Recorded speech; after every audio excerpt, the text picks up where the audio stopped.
सुधा के घर में आज ऐसा तूफान आने वाला था जिसने सबको हिलाकर रख दिया। सुबह का समय था और पूरे घर में तनाव का माहौल बना हुआ था। इशिता बिना समय बर्बाद किए सीधे अंदर चली जाती है। सुधा उन्हें देखकर चौंक जाती है और पूछती है कि वे लोग यहाँ क्या करने आए हैं। इशिता बेहद सख्त आवाज में कहती है कि वो कोर्ट के आदेश का पालन करवाने आई है और आज करण और रोहन को उनके साथ भल्ला हाउस चलना ही होगा। सुधा तुरंत गुस्से में आ जाती है। वो कहती है कि उसके बेटे कहीं नहीं जाएंगे, लेकिन इशिता भी पीछे हटने वालों में से नहीं थी। वो कहती है कि जब उनके बेटों ने शादी की है तो अब रिश्ते निभाने भी पड़ेंगे। वो सुधा को याद दिलाती है कि कैसे उसने सबको धोखा देकर अपने बेटों की असली सच्चाई छुपाई थी। इशिता कहती है कि अब कानून भी उनके साथ है और वो अपनी बेटियों के साथ अन्याय नहीं होने देगी। रूही और आलिया चुप खड़ी सब सुन रही थीं। उनकी आंखों में दर्द और गुस्सा दोनों दिखाई दे रहा था। तभी इशिता मीडिया वालों की तरफ मुड़ती है और जोर से कहती है कि सब लोग देखें कि कैसे शादी के अगले ही दिन दो लड़कों ने अपनी पत्नियों को छोड़ दिया। वो सवाल पूछती है कि क्या यही संस्कार होते हैं। मीडिया भी तुरंत सुधा और उसके बेटों पर सवालों की बारिश शुरू कर देता है। कैमरे लगातार रिकॉर्डिंग कर रहे थे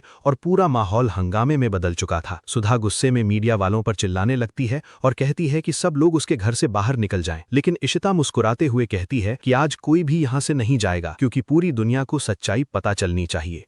वो कहती है कि उनकी बेटियां अपना घर बसाना चाहती हैं, लेकिन सुधा ही रिश्तों को तोड़ने पर तुली हुई है। उधर भल्ला हाउस में रमन लगातार परेशान हो रहा था। वो बार बार इशिता को फोन कर रहा था, लेकिन इशिता फोन नहीं उठा रही थी। रमन को डर लगने लगता है कि कहीं इशिता ने फिर कोई बड़ा कदम तो नहीं उठा लिया। तभी सिम्मी का फोन आता है। वो बताती है कि वे लोग सुधा के घर पहुंचे हुए हैं और करण रोहन को साथ लेकर आने वाले हैं। ये सुनते ही रमन का गुस्सा 7वें आसमान पर पहुंच जाता है। वो कहता है कि अगर वे दोनों लड़के घर आए तो वो उन्हें धक्के मारकर बाहर निकाल देगा, लेकिन उसके पिता उसे शांत रहने के लिए कहते हैं और भरोसा दिलाते हैं कि सब ठीक हो जाएगा। इधर सुधा के घर में इशिता लगातार सुधा को घेर रही थी। वो मीडिया के सामने कहती है कि उनकी बेटियों का संगीत फंक्शन शादी से ज्यादा लंबा चला, क्योंकि शादी के कुछ घंटों बाद ही उन्हें छोड़ दिया गया। ये सुनते ही मीडिया वाले और ज्यादा सवाल पूछने लगते हैं। सुधा परेशान होकर बार बार चिल्लाती है, लेकिन कोई उसकी बात सुनने को तैयार नहीं था। तभी इशिता अचानक कहती है कि अब कुछ खास मेहमान आने वाले हैं जो सुधा को उसकी असली जगह दिखाएंगे। ये सुनकर सुधा, करण और रोहन तीनों हैरान रह जाते हैं। अगले ही पल दरवाजे से कुछ महिलाएं अंदर आती हैं। उन्हें देखकर सुधा का चेहरा उतर जाता है। ये वही एनजीओ की महिलाएं थीं जिनका इस्तेमाल पहले सुधा ने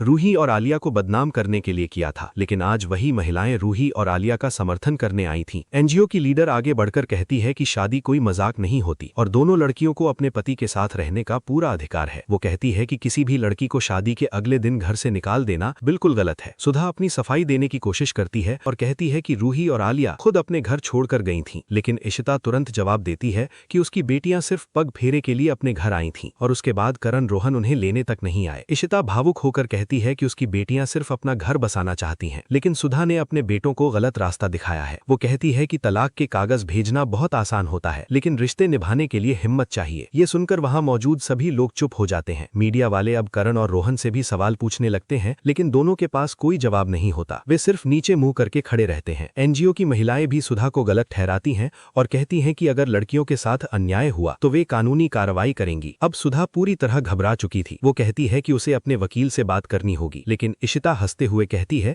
कि जब तक सुधा अपने वकील से बात करे तब तक वे लोग जश्न मनाएंगे। अगले ही पल ढोल बजने लगता है। रूही, आलिया, सिम्मी और इशिता जोर जोर से डांस करना शुरू कर देते हैं। पूरा माहौल बदल जाता है। सुधा गुस्से से उन्हें देखती रह जाती है, जबकि करण और रोहन की हालत खराब हो जाती है। अब सवाल ये है कि क्या सुधा मजबूरी में अपने बेटों को भल्ला हाउस भेज देगी या फिर वो कोई नई चाल चलेगी। क्या करण और रोहन सच में अपनी पत्नियों को अपनाएंगे या ये रिश्ता हमेशा के लिए टूट जाएगा। आने वाले पल इस कहानी में एक और बड़ा धमाका लेकर आने वाले थे। वीडियो पसंद आए तो चैनल को सब्सक्राइब करें और वीडियो को लाइक करें।